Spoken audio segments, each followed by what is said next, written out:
Our thoughts, our actions, and our words are a physical representation of who we are, our personality, and in turn, they become a personal reality. And have you ever thought about why you do what you do? Why do you act or think and say things in a certain way? What motivates you to do such things or to say such things? And there are different motivators. Love can be a great motivator. Joy can be a great motivator, and so can fear. I noticed that I do a lot of things out of fear. Fear of not being in love, not being enough, fear of not belonging, fear of being alienated, fear of not good enough, fear of being yelled at. Ultimately, it comes down to the fear of not being loved. And when an action is initiated out of fear, everything that follows is in a form of constriction. It's constrained. It's contracted. It makes you feel small, stuck. You are in a constant feeling of lack. You don't feel inspired. You don't feel full. In contrary, when you are motivated by love, you feel inspired. You feel this sense of expansiveness. You feel connected to others. You feel connected to your surroundings, and you feel bigger. And you could be connected to, your intuition or, superconscious. And I'm sure we've both had experiences of having them both as our motivator. Whichever motivator we choose, this motivation will also influence the way we see this thing. For example, I chose acting because I enjoyed it. I am passionate about acting. It gives me a high whenever I am acting.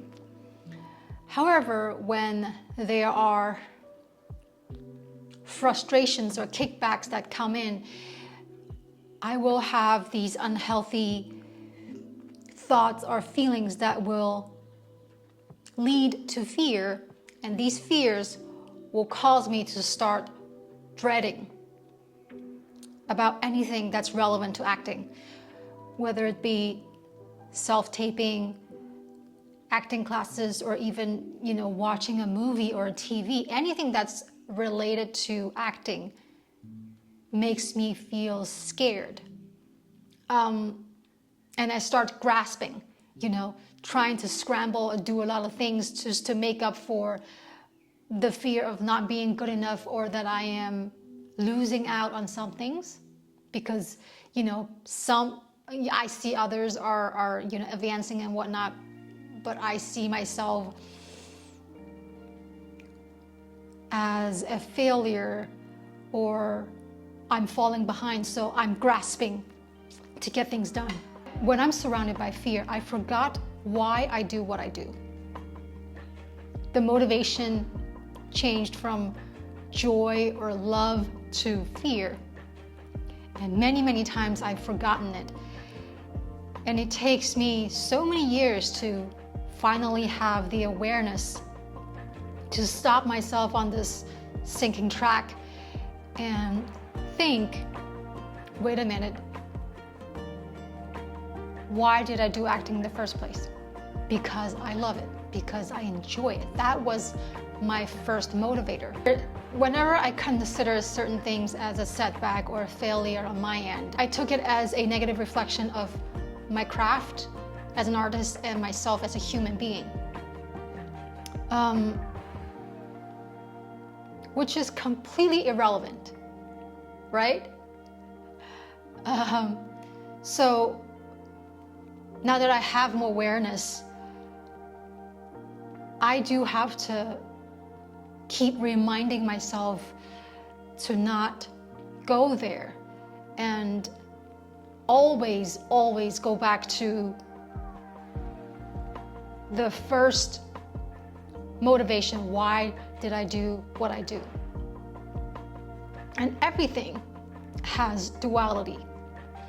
And while it's difficult on this mental health journey to always see the glass half full,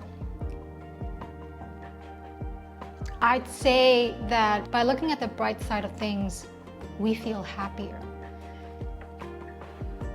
We feel lighter.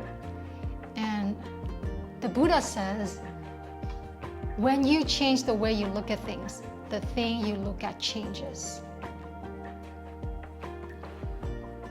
I think there's some wisdom right there. I hope you enjoyed today's video.